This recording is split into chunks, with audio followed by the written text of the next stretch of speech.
अस्सलाम वालेकुम students. Registers वाला टॉपिक बच्चों आपने स्पेशल पर्पस रजिस्टर तक कवर कर लिया था। वही लेक्चर आप लोगों का कंटिन्यू। आज हम general purpose register, segment register या एड्रेस रजिस्टर्स को भी फाइनली कवर करेंगे, यानी रजिस्टर्स वाला टॉपिक आप लोगों का आज कंप्लीट हो जाएगा। इंतहाई इम्पोर्टेंट शॉर्ट क्वेश्चंस के हवाले से, एमसीक्यूज़ के हवाले से आज का टॉपिक, तो ज़रा एक्टिव होकर बैठिएगा। जनरल पर्पस रजिस्टर एक्चुअली एक इस तरह के रजिस्टर्स का नाम जिसके अंदर तमाम मैथमेटिकल और लॉजिकल ऑपरेशंस परफॉर्म होते हैं।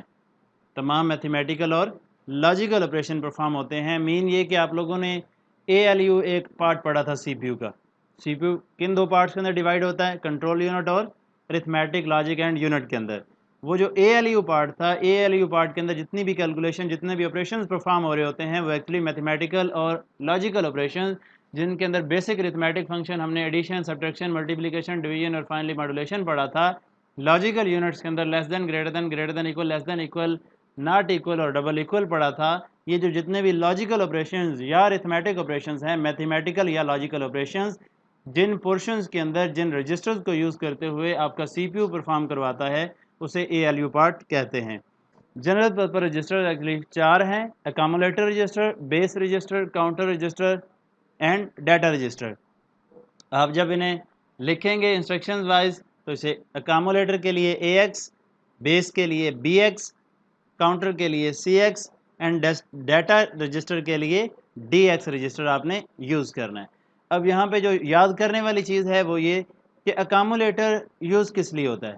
जो अरिथमेटिक ऑपरेशन परफॉर्म होने हैं, डाटा ऑपरेशन परफॉर्म करवाए जाने हैं, वो अकामुलेटर के अंदर होने हैं।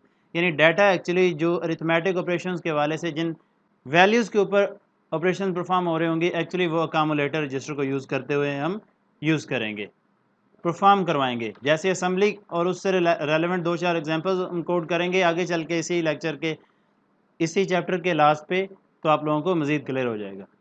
बेस रजिस्टर, जितने भी अरिथमेटिक और डाटा मूवमेंट्स हो रहे होते हैं ऑपरेशंस के, हाँ, तो उनमें जो एड्रेसेस मूव करते हैं डाटे के, लोकेशन के या डाटे की, तो वो स्पेसिफिक एड्रेसिंग कैपेबिलिटीज़ को मैनेज करने के लिए बेस रजिस्टर या BX रजिस्टर का सहारा लिया जाता है।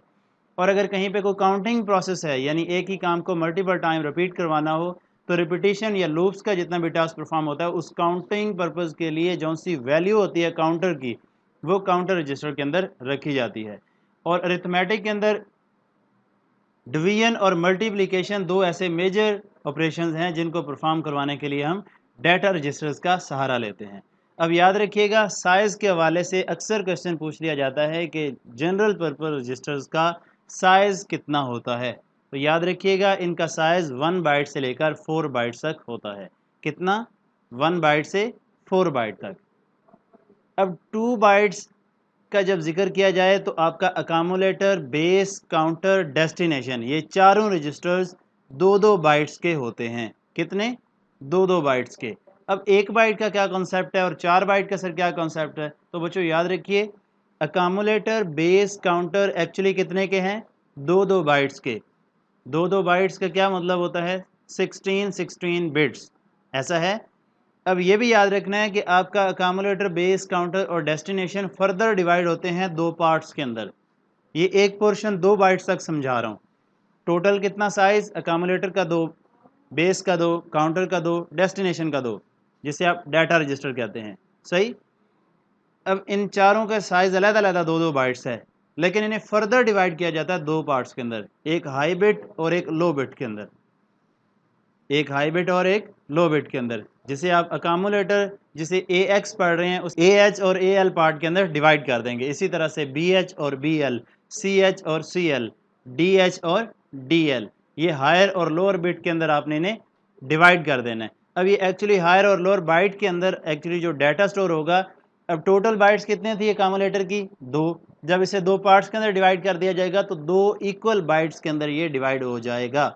यानी AH का भी साइज 1 बाइट, AL का भी साइज 1 बाइट, BH का भी साइज 1 बाइट, BL का भी साइज 1 बाइट, इसी तरह से CX और इसी तरह से DX। अब क्लियर हो गया।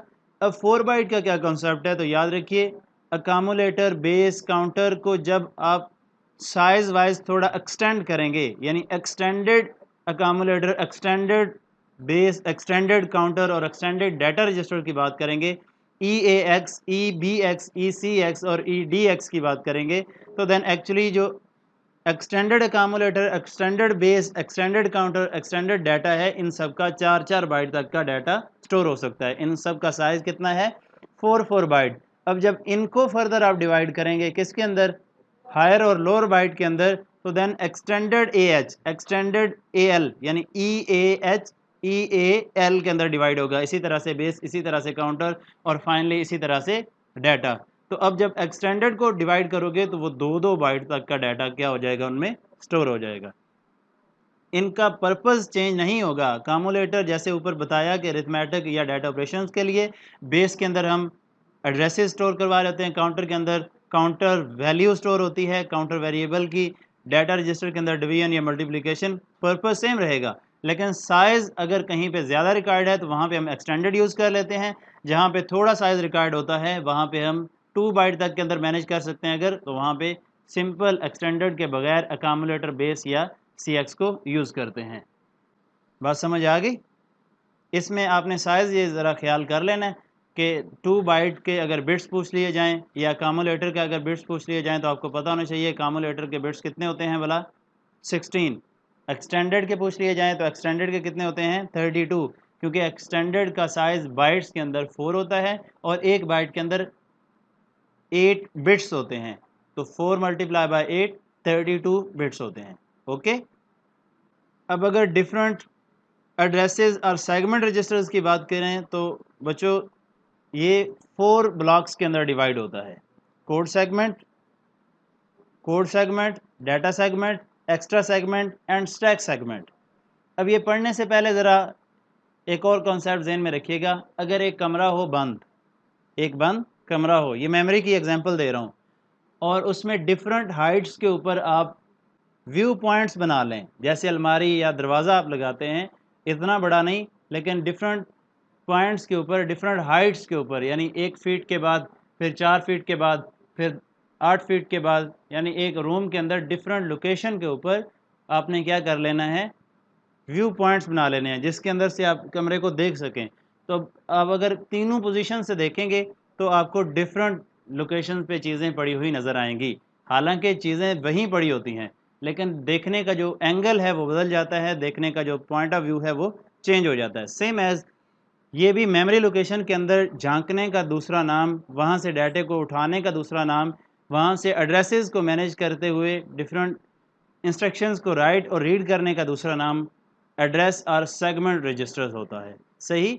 ये काम हम code segment, data segment, extra segment और फाइनली स्टैक सेगमेंट की मदद से कर सकते हैं।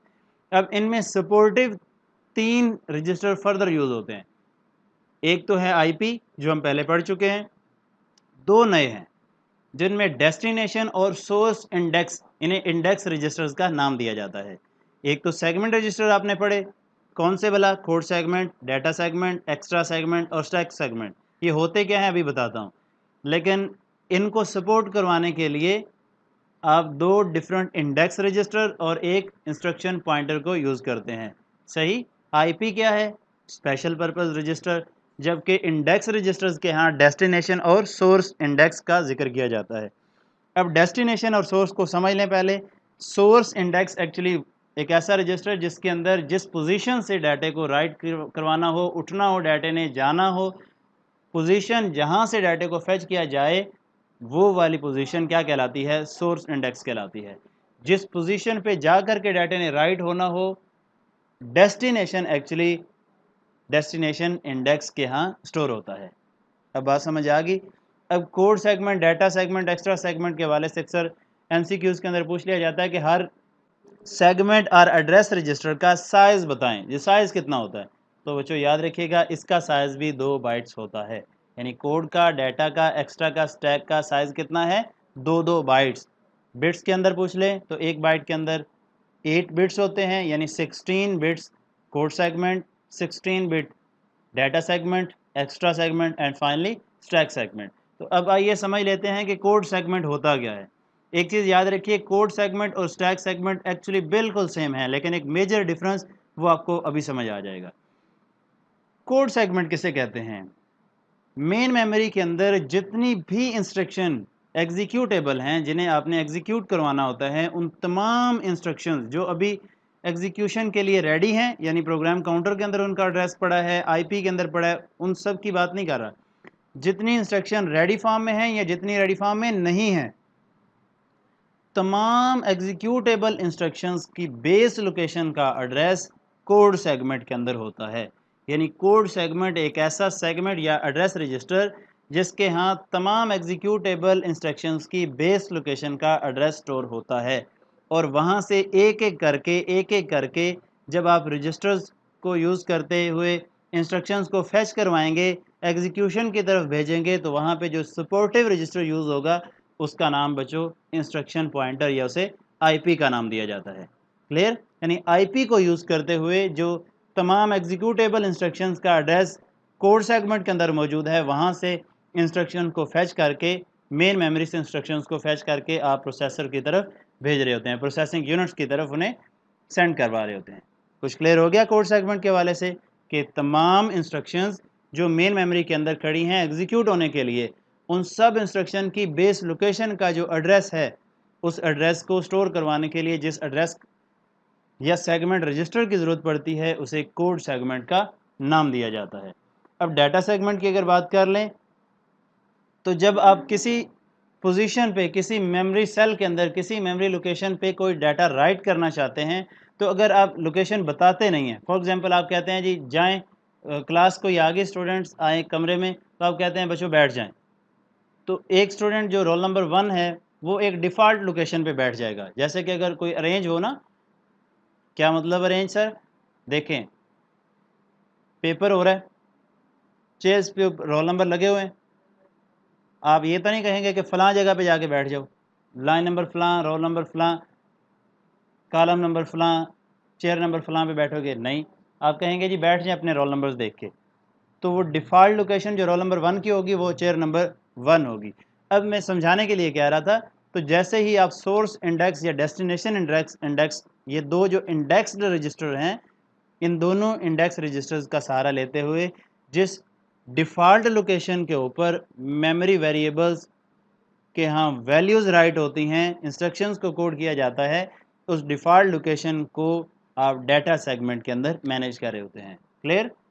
यानी डाटा सेगमेंट एक ऐसा रजिस्टर जिसके यहाँ default base location of memory variables store होती है, मौजूद होती है, और इसको मैनेज डेस्टिनेशन और सोर्स इंडेक्स रजिस्टर्स की मदद से किया जाता है। किस मकसद के लिए? मेमोरी के अंदर डाटे को रेफ़र करने के लिए।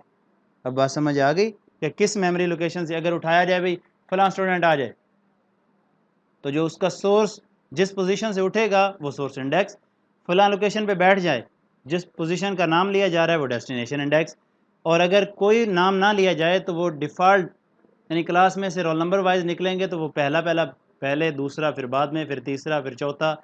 जैसे आपने स्टैक के अंदर डाले थे, पुश और पॉप करवाए थे, वहाँ से जब आप पॉप को कॉल करते हैं तो बाय डिफ़ॉल्ट पहला निकलेगा, और सबसे एंड पे बाय डिफ़ॉल्ट जो लास्ट में मौजूद है वही निकलेगा, क्योंकि आप जानते हैं लास्ट इन फर्स्ट आउट वाली स्ट्रेटजी। तो कुछ क्लियर है ना? तो वही सीन यूज़ करते हुए आप डाटा सेगमेंट के अंदर default base location of memory variables को स्टोर करवा रहे होते हैं with the help of destination and source index registers. Extra segment की बात करें तो ये कोई मुख्तलिफ नहीं है डाटा सेगमेंट से। जब बेस लोकेशन आप लोग मेमोरी वेरिएबल्स को स्टोर करवाने के लिए डाटा सेगमेंट्स फिल हो जाए, डाटा सेगमेंट्स की जो साइज़ है वो ख़त्म हो जाए, तो वहाँ पे एक्स्ट्रा फैसिलिटी प्रोवाइड करने के लिए, जैसे हमने extended accumulator, extended base counter या डाटा यूज़ किया था, सेम एज़ जब आप डाटा सेगमेंट रजिस्टर्स को फिल कर लेंगे, 2 बाइट्स तक का साइज़ फिल हो जाएगा, तो देन उसको एक्स्ट्रा फैसिलिटी प्रोवाइड करने के लिए, एडिशनल बेस लोकेशन प्रोवाइड करने के लिए, मेमोरी वेरिएबल्स के लिए जौन सा सेगमेंट रजिस्टर यूज़ होगा उसका नाम क्या है? Extra segment. यानी डाटा सेगमेंट और एक्स्ट्रा सेगमेंट बेसिकली सेम है। एक्स्ट्रा सेगमेंट तब यूज़ होता है जब डाटा सेगमेंट को एडिशनल बेस लोकेशन को स्टोर करवाने की ज़रूरत होगी। अब फाइनली स्टैक सेगमेंट की बात करें तो बच्चों बताया था कोड सेगमेंट और स्टैक सेगमेंट सेम होते हैं। इनमें फ़र्क क्या है? फ़र्क इनमें यह है कि कोड सेगमेंट के यहाँ तमाम एग्जीक्यूटेबल इंस्ट्रक्शंस की बेस लोकेशन स्टोर होती है। Whenever स्टैक सेगमेंट के यहाँ base location of current program store होता है। यानी इंस्ट्रक्शन नंबर 102 ने अगर एग्जीक्यूट होना है तो वो 102 जो इस टाइम एग्जीक्यूट हो रही है, करंट एग्जीक्यूशन जो प्रोग्राम हो रहा है, उसकी जो बेस लोकेशन है, उसका जो बेस एड्रेस है, वो कहाँ पे स्टोर होगा? स्टैक सेगमेंट के अंदर। और अगर 101 से लेकर 109 तक की तमाम बेस लोकेशंस की बात करें तो वो तमाम बेस लोकेशन एग्जीक्यूटेबल इंस्ट्रक्शंस की कोड सेगमेंट के अंदर स्टोर होती हैं। अब कुछ पल्ले पड़ गया। आज हमने जनरल पर्पस रजिस्टर जिसमें अकामुलेटर, बेस, काउंटर और डाटा को डिस्कस किया। उसके बाद हमने एड्रेस और सेगमेंट रजिस्टर, डेस्टिनेशन, सोर्स यानी एज ए इंडेक्स रजिस्टर के तौर पे भी डिस्कस किया। इनके साइजेस के हवाले से एमसीक्यूज बनते हैं, शॉर्ट क्वेश्चन इंडिविजुअली अलग-अलग पूछ लिए जाते हैं, फ़र्क पूछ लिया जाता है। आपने अच्छे तरीके से इन्हें रिवाइज़ कर लेना है। किसी किस्म का अगर कोई क्वेश्चन हो तो लाजमी पूछिएगा। Thank you.